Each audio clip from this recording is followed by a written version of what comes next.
नमस्कार, मैं रविश कुमार। अक्सर आपने देखा होगा कि क्लासरूम में जो छात्र होमवर्क कर नहीं जाता है वो इसी जुगाड़ में रहता है कि मास्टर की नजर उस पर ना पड़े और जल्दी कक्षा खत्म होने की घंटी बज जाए। लगता है सरकार की भी यही हालत हो गई है। गोदी मीडिया कोशिश तो कर रहा है कि डिबेट का कोई ऐसा टॉपिक मिल जाए कि नया हंगामा खड़ा हो, जनता उसमें उलझ जाए, मगर हो नहीं पा रहा है। मैं रोज ये बात इसलिए बताता हूं ताकि आपको सनद रहे कि इन दिनों व्हाट्सएप यूनिवर्सिटी में फिर से मुसलमान विरोधी मैसेज की भरमार हो रही है।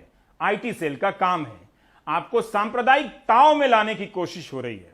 नफरत करने के लिए तर्क और तर्क करने के लिए नफरत का सहारा अब मत लीजिए। आपने चंद हफ्ते पहले देखा था कि क्या हिंदू क्या मुसलमान सब एक दूसरे की मदद में लगे थे और सरकार नदारद थी। इस सांप्रदायिकता से आपको क्या मिला? क्या अपनों की जान बचा पाए आप? अस्पताल में ऑक्सीजन बंद हो गया, जब लोग मरने लगे तो आप उन्हें बचा पाए, सिलेंडर दिला पाए, वेंटिलेटर दिला पाए, अस्पताल मिला। हर परिवार में या उनकी रिश्तेदारी में लोग मरे हैं। आप तो यह भी नहीं जान पा रहे हैं कि कोविड से कितने लोग मरे हैं। दोस्तों जागो, सुख में केवल झूठ है। झूठ के इतने पहरेदार और चौकीदार हैं कि हर झूठ सर पर नाच रहा है। आज के किसी झूठ को कोई तकलीफ नहीं, हर झूठ का ख्याल रखा जा रहा है। मुफ्त राशन दिया जा रहा है, सारे झूठ मिलकर मैं ही चौकीदार का गीत गा रहे हैं। सच के सारे रास्ते बंद हैं, मामूली तर्कों के लिए कोई रास्ता नहीं मिल रहा। भारत में झूठ की ऐसी अविरल अय्याशी अकल्पनीय भी है, अभूतपूर्व भी है। अ से मेरे शब्द खत्म हो गए, अब न और ज से वाक्य बना रहा हूं। पंचतंत्र में आपने सुना होगा, जब नीयत साफ नहीं होती, नीति अस्पष्ट होती है, निरंतर परिश्रम का अभाव होता है, तब नतीजे में जनता को जान गंवानी पड़ती ही है। लाशों को गायब कर उनकी गिनती कम दिखानी ही पड़ती है। पटना दैनिक भास्कर की यह रिपोर्ट देखी, सुर्खियां चीख रही हैं कि सरकार ने मरने वालों की संख्या 72% छिपाई थी। बिहार सरकार के ऑडिट के बाद कोविड से हुई मौत के मामले में बिहार अब 16वें नंबर से 12वें नंबर पर आ गया है। 8 जून को पूरे बिहार में मरने वालों की संख्या 5424 थी, जिसमें 3951 और जोड़ दिया गया है। इस तरह बिहार में कोविड से मरने वालों की संख्या 9375 हो गई, ये भास्कर ने लिखा है। हालांकि स्वास्थ्य मंत्रालय द्वारा जारी किए गए आंकड़ों के मुताबिक ये संख्या इससे भी अधिक है और बिहार में 9429 लोगों की कोविड से मौत हुई है। 3 जून को पटना भास्कर के राकेश रंजन, आलोक कुमार और उनकी टीम ने बताया था कि मई के महीने में पटना शहर के 3 शमशानों में ही 1648 शवों का अंतिम संस्कार हुआ है, जबकि सरकारी आंकड़ा 446 का है। करीब 73% कम संख्या बताई गई। नई संख्या के हिसाब से पटना में कोविड से मरने वालों की संख्या 2303 हो चुकी है, जो कि पहले 1229 थी। भास्कर ने अपनी रिपोर्ट में बताया है कि पटना में मरने वालों की संख्या 5000 तक जा सकती है। सरकार करीब 2300 ही बता रही है। दूर दराज के जिलों को छोड़िए, पटना राजधानी है, यहीं के लोगों से छिपाया गया कि कितने लोग मरे हैं कोविड से। दावे से कोई नहीं कह सकता कि नई संख्या भी सही संख्या है। बिहार के 38 जिलों में मरने वालों की संख्या 72% बढ़ गई है। 7 जून तक कैमूर जिले में 44 लोगों की मौत बताई गई थी। इसे सुधार कर अब 146 कर दिया गया है। 231% संख्या बढ़ी है। इस तरह से हिसाब लगाकर देखिए कि मार्च, अप्रैल और मई के महीने में कितनी संख्या छिपाई गई। सहरसा जिले में 225% संख्या बढ़ी है। बेगूसराय में 7 जून तक कोविड से मरने वालों की संख्या 138 थी, 8 जून को 454 कर दी गई है। मौत जो सरकारी अस्पतालों में हुआ उसी का आंकड़ा रखा गया, जिसको आइसोलेशन वार्ड में डाल दिया गया या जो निजी वार्डों में अस्पतालों में जिनका इलाज हुआ और वहां मर गए, उस सब आंकड़ों को जिला प्रशासन और सरकार कलेक्ट नहीं कर पाई, जिसके कारण आज ये समस्या उत्पन्न हुई है। कहीं न कहीं मुआवजा देना पड़े, वह 4 लाख रुपया। इसलिए सरकार नहीं चाहती थी कि हम कुछ लोगों को ही मुआवजा दे करके खानापूर्ति करें। ये आंकड़ा तो प्रत्येक दिन अप टू डेट होना चाहिए था, चाहे होम आइसोलेशन में मर रहे हैं या प्राइवेट हॉस्पिटल में मर रहे हैं, जो भी कोविड से मर रहे हैं। ये इस बेगूसराय प्रखंड के अंतर्गत ही एक बासदेवपुर चंदपुरा के, वो यहाँ से उनको कोरोना पॉजिटिव बता दिया गया और कहा गया जो आप घर में जाकर के होम आइसोलेशन रहिए। अब 10 मई को उनकी मृत्यु हो गई और वो उनका जो बच्चा है, लड़का है, वो परेशान हो रहा है हमारे पिता का यहाँ पोर्टल पर नाम दर्ज हो बेगूसराय सदर अस्पताल में, ताकि हमको वो मुआवजे का लाभ मिले। लेकिन अब उसमें इतना प्रक्रिया उलझा दिया गया है, वो कहा जा रहा है चूँकि हमारे यहाँ नहीं मरे हैं इसलिए हम इस पोर्टल पर लोड करेंगे ही नहीं। तो इस तरह से ये परेशान किया जा रहा है। ये भी जो आंकड़ा है इसमें भी कुछ कमी है, जैसे कि जो निजी अस्पताल हैं उसमें जो मौत हुई है उसका डाटा अभी तक कंपाइल नहीं किया गया है। उसके बाद जिनको कोविड हो गया था और लंबा इलाज चला, बीच में वो निगेटिव उनका आ गया लेकिन बीमार वो थे, आईसीयू में थे, तो उनको इस तरह से दिखाया गया कि वो कोविड से उनकी मृत्यु नहीं हुई है, जबकि उनका मुख्य कारण जो था वो कोविड से बीमार पड़े थे और वो उसके बाद अस्पताल में भर्ती थे और उसके कारण उनका मौत हुआ। इसी हिसाब से आप सोचिए कि देश के स्तर पर क्या हुआ होगा। बिहार सरकार को ऑडिट इसलिए करना पड़ा क्योंकि अदालत लगातार हलफनामा मांग रही है। उन हलफनामों में सरकार का झूठ बिना मेहनत के पकड़ में आ जा रहा था। बक्सर जिले में मरने वालों की संख्या में हास्यास्पद तरीके से अंतर पकड़ा गया। कोर्ट में राज्य के मुख्य सचिव अपनी रिपोर्ट में बताते हैं कि बक्सर में 1 मार्च से 15 मई के बीच केवल 6 मौतें हुई हैं। पटना के कमिश्नर अपनी रिपोर्ट में कहते हैं कि 5 से 15 मई के बीच बक्सर के एक शमशान घाट पर 789 लाशें जलाई गईं। इस लेवल के झांसे दिए जा रहे हैं। 17 मई को पटना हाईकोर्ट की टिप्पणी से पता चलता है कि अदालत का धीरज भी जवाब देने लगा था। दोनों हलफनामों में मौतों के अंतर को देखकर चीफ जस्टिस संजय करोल और जस्टिस संजय कुमार की बेंच ने कहा कि जिस तरह से बक्सर में हुई मौतों के 2 अलग अलग आंकड़ों के हलफनामे कोर्ट के सामने दाखिल किए गए हैं, हम हैरान हैं। कोर्ट को सरकार से सही और प्रमाणिक आंकड़ों की उम्मीद है। अगर कोर्ट ने सक्रियता ना दिखाई होती तो आप इतना भी नहीं जान पाते। कोविड से कितने लोग मरे इसकी सही संख्या भारत के लोग नहीं जानते हैं। इससे बड़ा अपमान क्या हो सकता है कि लोग मरे हैं ये आप जानते हैं, मगर कितने लोग मरे हैं इसकी सही संख्या नहीं जानते हैं। गांव गांव में इसका ऑडिट होना चाहिए, बल्कि गांव के लोगों को टीम बनाकर खुद ही ऑडिट का काम शुरू कर देना चाहिए। इस टीम में हर पक्ष के लोग शामिल किए जाएं, मुखिया को साथ में लिया जाए, घर घर सर्वे हो, फिर एक लिस्ट बने और उस लिस्ट को गांव के बीच में टिन की चादर वाले होर्डिंग पर लिखा जाए। बैनर फ्लेक्स का ना हो, नहीं तो आंधी में फट जाएगा। मरने वालों के नाम और मरने की तारीख लिखी जाए।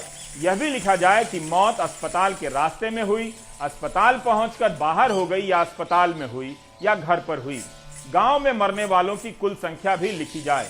अगर गांव के लोग ऐसा नहीं करेंगे तो गांव में 2 लोगों को मुआवजा मिलेगा, बाकी लोग कोर्ट कचहरी में जीवन गंवा देंगे और मुआवजे की राजनीति चलती रहेगी। मुआवजा से ज्यादा जरूरी है इस सच को जानना कि कोविड से कितने लोग मरे हैं। लोग जानना चाहते हैं कि अस्पतालों की हालत इतनी खराब क्यों थी, ऑक्सीजन का समय पर इंतजाम क्यों नहीं हुआ, लाखों रुपए क्यों लुटे। सरकारों को पता है कि लोग नाराज हैं। इस नाराजगी को कम करने के लिए भी मुआवजा आ रहा है, वो भी केवल 4 लाख का। 350-400 करोड़ मुआवजा बांटने की तैयारी हो रही है। कायदे से यह राशि किसी के लिए भी 10 लाख से कम नहीं होनी चाहिए। लेकिन क्या हम तब भी जान पाएंगे कि भारत में कितने लोग कोविड से मरे हैं? जिनकी मौत कोविड से हुई है और अस्पताल ने कोविड नहीं लिखा है, उनका क्या होगा? यह भी सुनने में आया कि एक जिले का मरीज दूसरे जिले के अस्पताल में मरा तो उसे दोनों जगहों पर नहीं गिना गया। ऐसे कितने मरीज होंगे, इसकी भी अलग से ऑडिट होनी चाहिए। मुख्यमंत्री नीतीश कुमार ने कहा है कि कोविड के इलाज का खर्चा सरकार देगी। अब सरकार को बताना चाहिए कि कितने लोगों ने इलाज के खर्चे के लिए आवेदन किया है, कितने लोगों को सरकार ने पैसे दिए हैं। बहुत सारे लोगों की रिपोर्ट नेगेटिव आई लेकिन उन्हें कोविड था, इलाज कोविड का हुआ। क्या ऐसे लोगों के इलाज का खर्चा सरकार दे रही है? कोविड से जुड़े सवाल इतने हैं कि उन्हीं का जवाब मांगते और पड़ताल करने में 1 साल समय कम पड़ जाएगा। आप जानते हैं कि मरने वालों की संख्या हर दिन के हिसाब से दी जाती है। क्या बिहार सरकार ने हर दिन के हिसाब से अपना डेटा सही किया है या टोटल में करीब 4000 और बढ़ा दिया है? इस सवाल का जवाब बहुत जरूरी है, तभी पता चलेगा कि संशोधन के नाम पर कहीं फिर से धूल झोंकने की कोशिश तो नहीं है। मनीष कुमार ने बिहार के स्वास्थ्य मंत्री मंगल पांडे से बात की है। हमारे साथ बिहार के स्वास्थ्य मंत्री मंगल पांडे जी हैं। ये आंकड़े क्यों छिपाए आपने? छिपाए नहीं, बताए। ये हम लोगों ने खुजवाया और हमारी सरकार की मंशा बहुत साफ है। माननीय मुख्यमंत्री जी की इच्छा है कि हम हर उस परिवार और व्यक्ति की तलाश करें जिसकी कोरोना पॉजिटिव होने के कारण मृत्यु हुई, और सरकार के द्वारा जो उनको सहयोग राशि, सहायता राशि 4 लाख रुपए की दी जाती है, हम उस परिवार तक सरकार के उस सहयोग को निश्चित रूप से पहुंचाएं। तो फिर हम लोगों ने निर्णय किया कि सभी जिलाधिकारियों से हर बात की जानकारी ली जाए। ऐसा हाईकोर्ट का भी आदेश था कि आप ऑडिट कराएं। मैं उस विषय में टिप्पणी नहीं कर सकता, मैं विभागीय विषय ही बता सकता हूं। और ये निर्णय करके सभी जिलाधिकारियों को कहा गया कि आपके जिले में कोरोना पॉजिटिव होने के कारण जो भी मृत्यु हुई है उसका संस्थागत जानकारी ले लीजिए, जहां जहां भी इलाज हो रहा था, और कोई छूटे नहीं, ये पूरा कोशिश करना चाहिए। इसमें 2 तरह की विसंगतियां हैं। एक तो कि सारे प्राइवेट हॉस्पिटल्स का फिगर अभी भी एडजस्ट नहीं किया गया है, और दूसरा जो क्रिमेशन का जो फिगर है और जो आपका एक्चुअल डिस्ट्रिक्ट का फिगर है, उन दोनों में मिसमैच है। नहीं, देखिए, मैं अभी भी कल भी जब हमारे विभाग के प्रधान सचिव ने सारे विषयों की जानकारी दी तो हम लोगों ने ये कहा है कि यदि अभी भी किसी को दावा है या लगता है कि हमारे परिवार का किसी का छूट गया जिसका पॉजिटिव है, कोरोना पॉजिटिव है और कॉज ऑफ डेथ लिखा हुआ है जो भारत सरकार के गाइडलाइन के अनुसार है, वो दावा करेंगे तो मुख्यालय के स्तर पे हम उस पर निर्णय करेंगे। नहीं, लेकिन जो फिगर मिसमैच है, जो क्रिमेशन का फिगर है और जो आपका डिस्ट्रिक्ट का फिगर है। नहीं, देखिए, क्रिमिनेशन तो होता है तो बहुत सारे कारणों से, मृत्यु तो सामान्य रूप से भी होते हैं, मृत्यु प्राकृतिक रूप से भी होता है, मृत्यु अन्य बीमारियों से भी होता है, मृत्यु के कई कारण होते हैं। तो कुल जो क्रिमिनेशन है वो कुल का कुल केस कोरोना है ऐसा तो होगा नहीं, हो भी नहीं सकता है। केंद्रीय स्वास्थ्य मंत्रालय की वेबसाइट पर कोरोना से मरने वालों की कुल संख्या 3,59,676 बताई गई है। अगर हम देश के आंकड़ों में बिहार के नए आंकड़ों के हिसाब से इसमें 72% बढ़ाकर जोड़ दें तो भारत में कोरोना से मरने वालों की संख्या 6,18,642 हो जाती है। अब भी आप दावे से नहीं कह सकते कि बिहार ने सही संख्या बताई है। बीएमसी हर महीने मुंबई की मरने वालों की संख्या में संशोधन करती है और नई संख्या बताती है। इसमें नया कुछ नहीं। बैकलॉग में डेटा देने से मरने वालों की सही संख्या का अंदाजा मिलता हो, यह बात पूरी तरह ठीक नहीं है। तब भी सवाल है, इसलिए इस सवाल को बार बार पूछते रहना होगा कि भारत सरकार कोविड के दौरान हुई मौतों की सही संख्या कब बताएगी, इसका पारदर्शी ऑडिट कब होगा, सरकार कब तक इस सवाल से दाएं बाएं होती रहेगी। पेरू जैसे देश ने जनता के सवाल करने पर मरने वालों की संख्या की जांच कराई और संख्या डबल कर दी गई।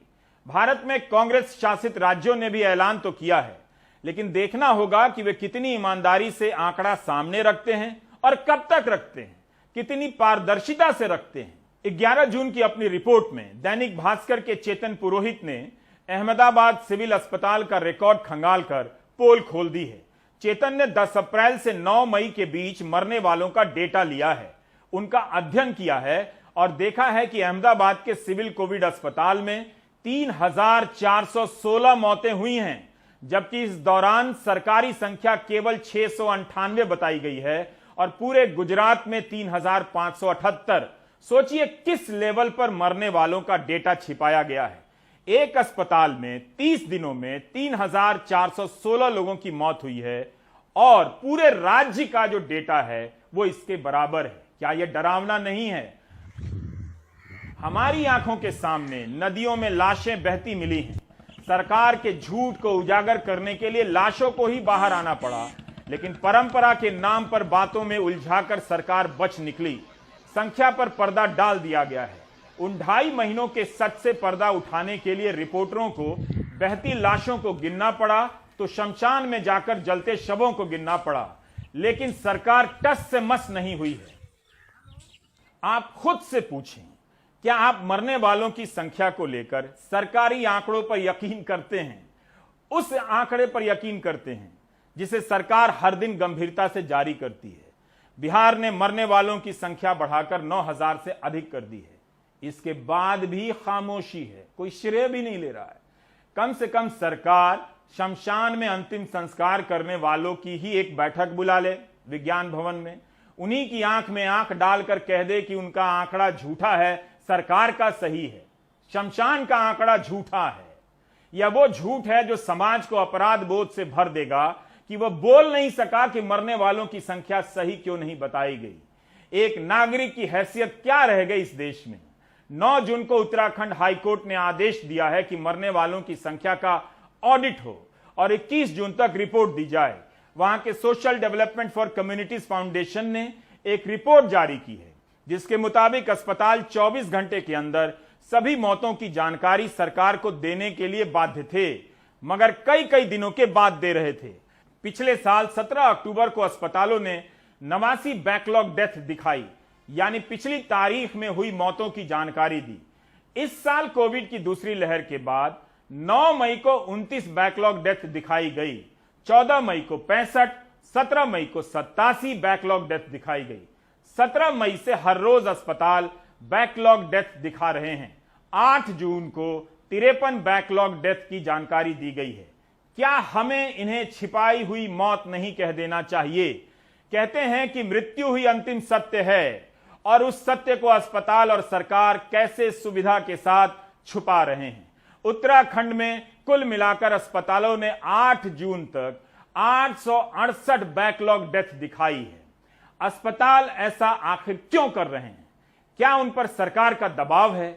ये मौतें अब तक क्यों छुपाई गईं? क्या मौतें इतनी ही हैं या फिर इससे कहीं ज्यादा, जिन्हें एक साथ बताने के बजाय ऐसे ही किश्तों में धीरे धीरे बताया जाता रहेगा, ताकि लोगों को झटका ना लगे और वो सरकार पर एकदम से बड़े सवाल ना करने लगे। कोविड के इस दौर में पर्वतीय प्रदेश उत्तराखंड के लिए मृत्यु दर और बैकलॉग डेथ का सैलाब सबसे बड़ी चुनौती बने हुए हैं। 2.04% के साथ में राष्ट्रीय सूची में उत्तराखंड पंजाब के बाद में दूसरे स्थान पर है, और इस गंभीर स्थिति को और विकट बनाता हुआ यह पूरा बैकलॉग डेथ का सिलसिला है, जिसकी शुरुआत महाकुंभ की समाप्ति के 2 सप्ताह बाद हुई थी।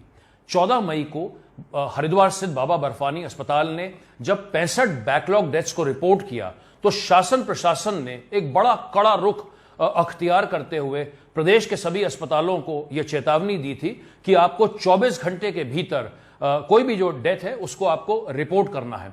लेकिन उसके बावजूद हम ये देख रहे हैं इतने समय से ये निरंतर ये सिलसिला जारी है, तो ये सवाल उठना अपने आप में लाजमी है कि अस्पताल ऐसा क्या कारण है कि वो डेथ की जानकारी समय पर नहीं दे रहे हैं या किश्तों में दे रहे हैं, या क्या राज्य सरकार स्वयं चाहती है कि अस्पताल जो है इस किस्म की जानकारी ना दें।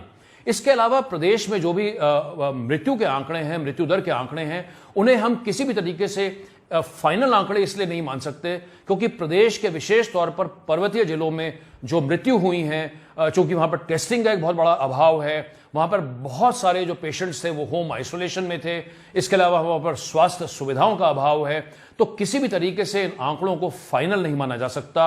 अब यही उम्मीद एक बची है कि कल यानी 9 जून को माननीय उच्च न्यायालय ने उत्तराखंड सरकार को ये कहा है कि आप जो कोविड डेथ है उनके ऊपर एक डेथ ऑडिट रिपोर्ट 21 जून तक उसको साझा कीजिए। प्रधानमंत्री ने मरने वालों की संख्या को लेकर एक शब्द नहीं कहा है। भारत का इतिहास दर्ज कर रहा है। अगर अकल्पनीय और अभूतपूर्व कुछ है तो अपने नागरिकों की मौत की संख्या देशवासियों से छिपा लेना। 15 मई को प्रधानमंत्री की तरफ से एक बयान जारी हुआ था, संख्या अधिक है तो अधिक बताई जाए, तो फिर बताई क्यों नहीं जा रही है? किस चीज की संख्या बताई जाए, प्रधानमंत्री के उस बयान में स्पष्ट नहीं था। कर्नाटक भी मरने वालों की संख्या में 4000 जोड़ने जा रहा है। इसे भी बैकलॉग बताया जा रहा है। इस पर रुककर सोचने की जरूरत है। कहीं संख्या को लेकर उठते सवालों पर कोई नया पर्दा तो नहीं डाला जा रहा है कि बैकलॉग से डेटा सुधार कर दिया जाए और बता दिया जाए कि हमने कुछ सुधार तो किया। सवाल वही है कि क्या हम अब भी सही संख्या जानते हैं, जान पाएंगे बिहार में या कर्नाटक में या महाराष्ट्र में।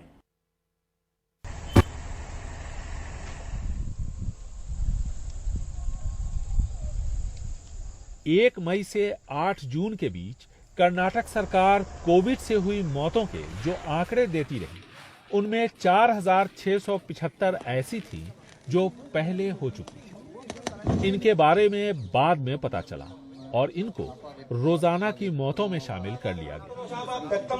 The delay might be there because of the communication of the information. Communication gap की वजह से ऐसा हुआ, हम क्यों छुपाएंगे। मौत की वजह हर जगह लिखी होती है। यहाँ मृत्यु दर ज्यादा थी, वो भी हमने नहीं छुपाई। It is more than national average. But we are not trying to cover up anything. यानी कोविड को लेकर कम्युनिकेशन गैप इतना बड़ा था कि किसी भी दिन की सही तस्वीर नहीं मिली। 1 जून को 464 मौतों की रिपोर्ट हुई। अब सरकार मान रही है कि इनमें से 246 1 जून से पहले की थी।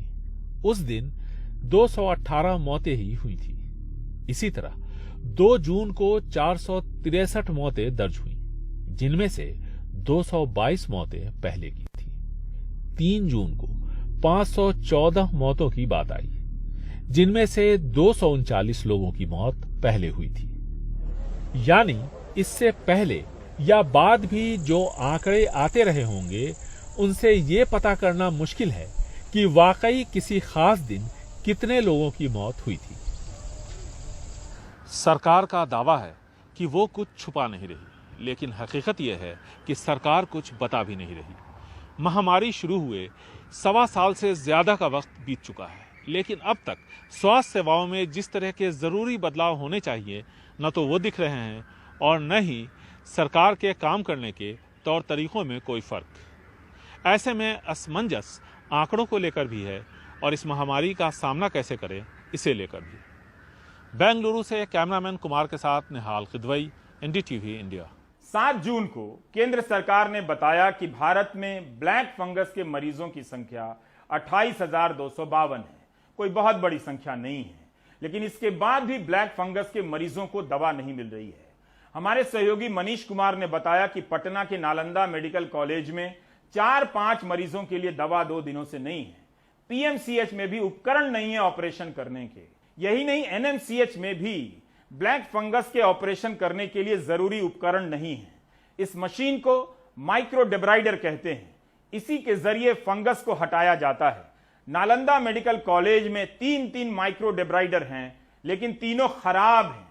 इसके बिना ब्लैक फंगस की सर्जरी नहीं हो सकती है और सर्जरी के बिना इलाज का कोई मतलब नहीं है। कई साल पहले इन उपकरणों की सप्लाई हुई थी, जो अब खराब हो चुके हैं। टेंडर निकला था, लेकिन कंपनी को उपकरण देने में अभी कई दिनों की देरी लग सकती है। तब तक यहां इलाज के नाम पर भगवान को याद कर रहे मरीजों का क्या होगा। यही नहीं, सर्जरी के लिए जरूरी उच्च गुणवत्ता वाला कैमरा भी नहीं है, लाइट तक नहीं है। कोविड के कारण अस्पताल के पास फंड तो आ गया है, मगर उपकरण नहीं आया है। ऑपरेशन में हम लोगों के पास जो इंफ्रास्ट्रक्चर है, उसमें हम लोगों ने करीब 42 से 43 लाख ऑर्डर कर दिया। हो सकता है 1 से 2 दिन में सामान आ जाएगी। कुछ थोड़े बहुत सामान की कमी है। क्या यह अकल्पनीय नहीं है? क्या यह अभूतपूर्व नहीं है? ब्लैक फंगस में मरीज की जान बचाने के लिए एक एक क्षण महत्वपूर्ण हो जाता है और पटना के 2 बड़े अस्पताल में ऑपरेशन करने के उपकरण नहीं है। मरीजों और उनके परिजन पर क्या बीत रही होगी, सोच लीजिए। यहां काम करने वाले डॉक्टरों की हताशा समझिए। वो क्या कर सकते हैं?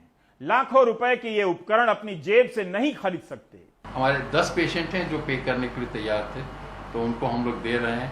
अब कल आज वेडनेसडे, मंडे तक हम लोगों को रेगुलर मिलता रहा। सभी पेशेंट 10 को मिला। कल हमारे पास में सिर्फ 2 से 4 पेशेंट को मिला, बाकी को नहीं मिला। आज हमें बताया गया है कि आज मिलेगा और सभी पेशेंट के लिए मिलेगा। तो it is uncertain and irregular. ये एरेटिक सप्लाई का इम्पैक्ट क्या होता है पेशेंट्स के ऊपर? नहीं, वो सर्जरी सिर्फ करने से तो नहीं काम चलेगा जब तक कि उस वायरस फंगस को हम लोग ट्रीट करें, उसे ख़त्म नहीं करेंगे। नहीं तो एक भी थोड़ा सा बचा रहेगा तो फिर शुरू होगा। ये ब्लड फंक्शन हो गया तो इसको डॉक्टर ने ऑपरेशन बोलने को बोल रहा, तो यहाँ से 7 दिन भर्ती, यहाँ 7 दिनों के बाद भर्ती करने के बाद बोला कि ले जाओ एम्स में, तो एम्स में लेंगे, तो एम्स वाला नहीं लिया, बोला कि बेड खाली नहीं। फिर इंदिरा गांधी हॉस्पिटल लेंगे, तो इंदिरा गांधी में भी नहीं लिया, तो वहाँ से फिर यहाँ कर दिया रेफर, यानी 3-4 हॉस्पिटल है, सब में गए फिर यहाँ कर दिया। और यहाँ डॉक्टर कह रहा है इसको जल्दी ऑपरेशन करो ना तो आँख खराब हो जाएगा।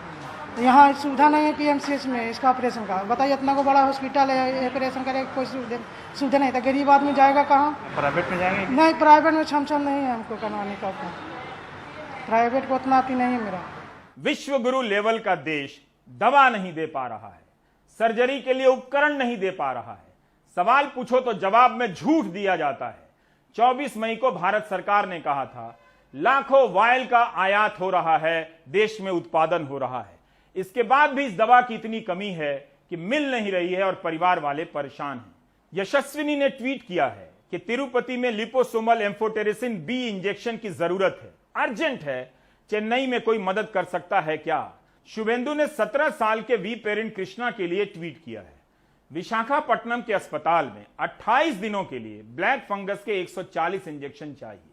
देहरादून में प्रियंका को अपने चाचा के लिए 60 इंजेक्शन चाहिए।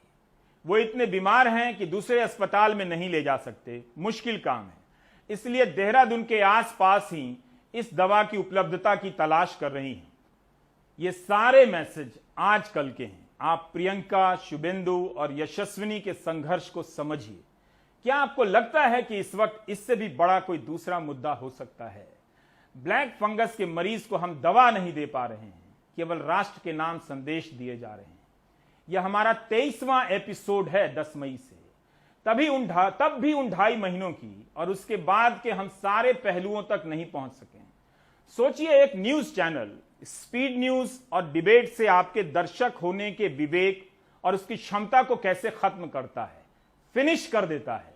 यह बात भी मुझी को बतानी पड़ती है।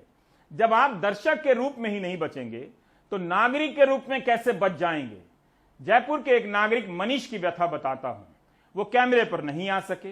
जयपुर के मनीष की कहानी को कैसे दर्ज करें, यह भी एक चुनौती है। उनके एक भाई की कोविड से मौत हो चुकी है, दूसरे भाई को ब्लैक फंगस हो गया है। मनीष ने बताया कि 29 मई को अपने भाई को लेकर जयपुर के SM मेडिकल कॉलेज गए। वहां एडमिट करने से मना कर दिया गया। कहा गया कि अगले दिन सुबह आइए जब ब्लैक फंगस की OPD शुरू होगी। मनीष अपने भाई को लेकर अगले दिन फिर गए। वहां कोई डॉक्टर नहीं था, इंटर्न था। पूरा दिन टेस्ट करने में निकल गया और इलाज भी शुरू नहीं हुआ। फंगस तब तक आंखों में पहुंच चुका था। उसके बाद वहां से एक प्राइवेट अस्पताल लेकर गए, तब तक और देर हो गई। फंगस ब्रेन और जबड़े में पहुंच गया। एक आंख निकालनी पड़ी है। 20 लाख खर्च हो चुके हैं। भाई की उम्र 33 साल है। जब 12 इंजेक्शन की जरूरत होती है, मिलता है 6, वो भी हर दिन नहीं मिलता है। तो प्राइवेट में लाए तो यहाँ इन्होंने एडमिट तो कर लिया, लेकिन वही आप समझते हैं ना प्राइवेट का क्या होता है, कितना खर्चा, और बहुत लंबा चौड़ा खर्चा में तो बंदा मतलब कर ही नहीं पाए, है ना।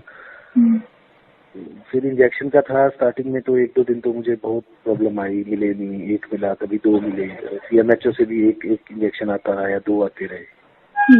तो चाहिए होती है इसमें 6 इंजेक्शन मिनिमम, एक दिन के लगने होते हैं, और 60 से 80 इंजेक्शन इन्होंने बोला था डॉक्टर साहब ने। 2 दिन तो बड़ा ज्यादा प्रॉब्लम रही। फिर तीसरे दिन से जब इनके पास स्टॉक आ गया तो 1 दिन का गैप बीच में फिर आ गया, फिर 1 दिन का गैप बीच में फिर आ गया, कभी 3 मिलते कभी 4 मिलते। मैम ऑलमोस्ट ये 20 लाख तक जाएगा मैम, जो कि मुझे पता है मैं कैसे कर्जा वर्जा लेके कुछ ना कुछ करूंगा। जितनी सेविंग थी वो तो मैंने लगा दी, आते ही 2 दिन में लग गए इतने पैसे। तो 15 से 20 लाख के बीच में खर्चा आएगा मैम। ये 3 तो सर्जरी जो थी, 2 हो चुकी हैं, एक अभी ब्रेन का बता रही है कि अभी होगी। आप उस परिवार की व्यथा को समझिए। दवा नहीं है इस देश में, 20 लाख रुपए खर्च करने पड़े हैं। कहां से कोई पैसा देगा? सरकार क्यों नहीं ऐसे मरीजों की मदद करती है? ना वो दवा दे पा रही है और ना पैसा दे पा रही है। आप ब्रेक ले लीजिए।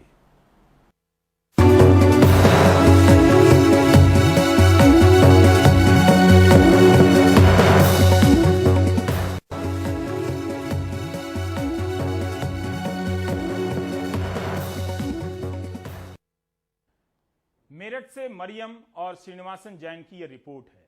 कोरोना की दूसरी लहर ने देश की अर्थव्यवस्था को तगड़ा झटका दिया। इस दौरान शहरी इलाकों में लॉकडाउन की वजह से काफी फैक्ट्रियां वगैरह बंद हो गईं, कई अन्य कारोबार भी ठप हुए। नतीजा लाखों लोगों का रोजगार खत्म। Centre for monitoring Indian economy CMIE के ताजा आंकड़ों के मुताबिक 30 मई को खत्म हुए हफ्ते में शहरी बेरोजगारी बढ़कर करीब 18% पर पहुंच गई, जो 2 मई को करीब 10% पर थी, जबकि ग्रामीण इलाकों की बेरोजगारी में 4% की गिरावट दर्ज की गई है। ये आंकड़े बता रहे हैं कि बड़े शहरों में काम धंधे बंद होने के बाद लाखों लोग अपने गांव कस्बों को लौट गए और वहां जो भी काम मिला करने लगे। लेकिन ग्रामीण इलाकों में ऐसे लोगों को अधिकतर मजबूरी में वो काम करने पड़ रहे हैं जिनमें उनकी कुशलता भी नहीं है। ये जी काजमाबाद गोंद। काजमाबाद गोंद। अच्छा, ये क्या मेरठ जिले में पड़ता है? जी जी जी। अच्छा, तो यहाँ पे बेरोजगारी की कितनी, मतलब आप सब बता रहे थे जी, आप सब की नौकरियाँ? हाँ जी, हमारी नौकरियाँ छूट गई हैं। छूट गई हैं लॉकडाउन की वजह से। टीवी कैमरा देखते ही मेरठ के इस गांव में भीड़ जुट गई। हर किसी के पास या तो कारखाना बंद होने की कहानी है या फिर नौकरी से निकाल दिए जाने की। आप कहाँ काम करते थे? नोएडा सेक्टर 63 में। कहाँ पे, कौन सी कंपनी में? एक्सपोर्ट कंपनी थी। अच्छा, क्या करते थे वहाँ? वहाँ मैं वो था डिस्ट्रीब्यूटर। डिस्ट्रीब्यूटर थे? जी सर। और कब से आपकी नौकरी चली गई? सर पिछले लॉकडाउन से चली गई। अच्छा, अभी तक? हाँ, अभी तक नहीं खुली है? नहीं नहीं नहीं। और कितनी कमाई थी आपकी? मेरी 14,600 सैलरी थी सर। ओवर टाइम लग के 16,000 के समथिंग में पड़ जाती थी। अच्छा। आपके साथ कितने लोगों का छूटा होगा?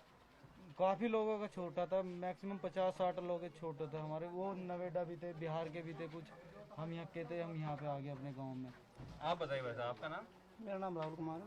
अच्छा, आप कहाँ थे, आपकी जॉब कहाँ थी? मेरी थी राजनगर। वो कहाँ पड़ता है? गाजियाबाद। अच्छा, क्या करते थे आप? लीडर थी, मैं ऑपरेटर था मशीन का। Operator, machine operator. और आपकी नौकरी? जब लॉकडाउन लगा ना आपको। पहला वाला दूसरा? अब का दूसरे वाला। अब वाले में? हाँ। कितने कब से जॉब? जो 3 महीने। 3 महीने। यहाँ हमारी मुलाकात छोटे कारोबारियों से भी हुई जिन पर लॉकडाउन की बुरी मार पड़ी है। कॉस्मेटिक की शॉप थी जी मेरी। कहाँ? इंदिरापुरम गाजियाबाद। अच्छा, तो वहाँ पे जो है लॉकडाउन की वजह से वो सब बंद करना पड़ा। अच्छा। आपके कितने दुकान थे? 2 दुकान थी, एक गाजियाबाद गौर सिटी में है, वो बंदी करनी पड़ी। रेंट नहीं निकल पा रहा था, कस्टमर नहीं थे इस वजह से। और दूसरी जो है वो तो लॉक लगा हुआ है, उसका रेंट भी दिया जा रहा है लेकिन दुकान नहीं खोल पा रहे हैं। एक दलित बस्ती में हमें कई लोग मिले। ये बस्ती ऐसे गांव में है जहां बड़ी तादाद में जमीन मालिक जाट किसान हैं। इनमें से कई शहरों से लौटे कुशल कामगार हैं जो अब मजदूरों की तरह काम करने को मजबूर हैं। पहले जो कमाई थी उसके मुकाबले बहुत ही कम कमा पा रहे हैं। गुजारा कैसे हो पा रहा है? बच्ची मजदूरी कर रहे हैं खेतों में। इधर उधर किसानों के बड़े बड़े जो कास्ट होती है हमारे यहाँ पे जाट हैं। हाँ। उनके यहाँ पे खेती करते हैं। उनके यहाँ पे जब अपने गुजारे चल रहे हैं, राशन भी हमारा तो राशन भी नहीं मिलता। कोविड की वजह से इलाज के बढ़े खर्च ने इनका तनाव और बढ़ा दिया है। तो आप लोग 14, 15, 12 हजार कमा रहे थे, उसमें से 3-4 हजार में कम हो रहा है, तो घर कैसे चला रहे हैं आप? कैसे चला रहे हैं? बस जी चल रहा है, ऐसे ही चल रहा है। एक टाइम खान सब्जी बन जाती है, 2 टाइम की खाते हैं, ऐसे चल रहा है।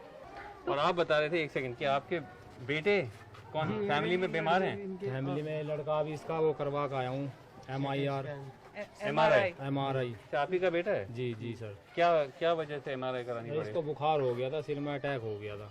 MRI का कितना खर्चा पड़ा आपको? MIR 6,000 में हुई है। 6,000 जी। यानी कि आपके 1 महीने का भी का जो आपका आमदनी है उससे भी ज्यादा। वो सर कर्जा वर्जा होकर सब काम हो रहा है। किससे आपने कर्जा लिया? रिश्तेदारी में से लिया है फिलहाल अभी तो। 5 किलो गेहूं या चावल। पहली लहर के दौरान राशन से मिलने वाले अनाज के अलावा सरकार ने प्रति व्यक्ति 5 किलो गेहूं या चावल मुफ्त देने का ऐलान किया था, साथ ही 1 किलो दाल भी। सरकार ने कहा ना कि इस बार राशन जो गरीबों के लिए राशन की वो बढ़ा दी है। हमारे पास सर सारा प्रूफ है, सारों के आधार कार्ड हैं, जब भी हमारे नाम नहीं चढ़ रहे हैं। और आप कह रहे थे राशन में ज्यादा कुछ मिलता भी नहीं। नहीं, वो चावल या अनाज मिलता है और नहीं मिलता, और वो भी सबको नहीं मिलता। आप बता रहे थे आपका राशन कार्ड का? सर जी, हम फैमिली में 3 मेंबर हैं और हमारा राशन कार्ड था वो भी खत्म कर दिया बिल्कुल, हमें कोई राशन नहीं मिलता है। क्यों खत्म कर दिया? पता नहीं सर, पता नहीं, ऊपर जाते हैं। आपका नाम? मेरा नाम रवि है जी। अच्छा, तो कब तक आपको मतलब कब कटा, कब तक आपको मिल रहा था राशन? सर हमें तो पिछले लॉकडाउन से ही नहीं मिला ही नहीं है, राशन कार्ड ही खत्म हो गया हमारा। कार्ड कब खत्म हुआ? 1 साल हो गया। खरीदारी भी कम की है। बिल्कुल खरीदारी तो बिल्कुल नहीं है, बिल्कुल हाँ, एक दिन तो, की भी खरीदारी तो कुछ आप नहीं है, एक रोटी मिल जा, रुक्की सुक्की पर मिल जा। खाने में क्या बदलाव आया? लोग क्या खा रहे हैं आजकल? खाने में ये बदलाव आया है जी, एक टाइम तो चटनी लाल मिर्ची की चटनी से खाते हैं जी, और एक टाइम 4 आलू बनाए जी सब्जी में पानी से, और वो खा लिया जी।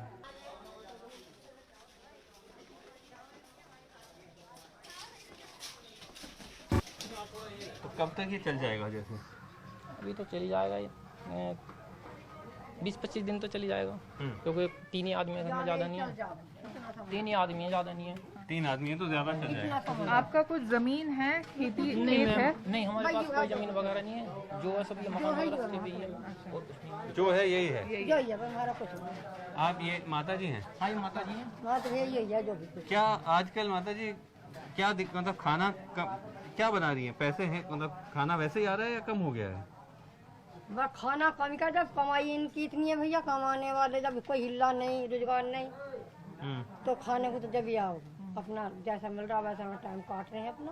तो क्या क्या क्या बनाते हैं खाने में आजकल? खाने में वही आलू है, दाल है, यही सब्जी है, और सब्जी क्या है कुछ नहीं गाँव में। मेरठ से मरियम अलवी के साथ श्रीनिवासन जैन की रिपोर्ट, NDTV इंडिया।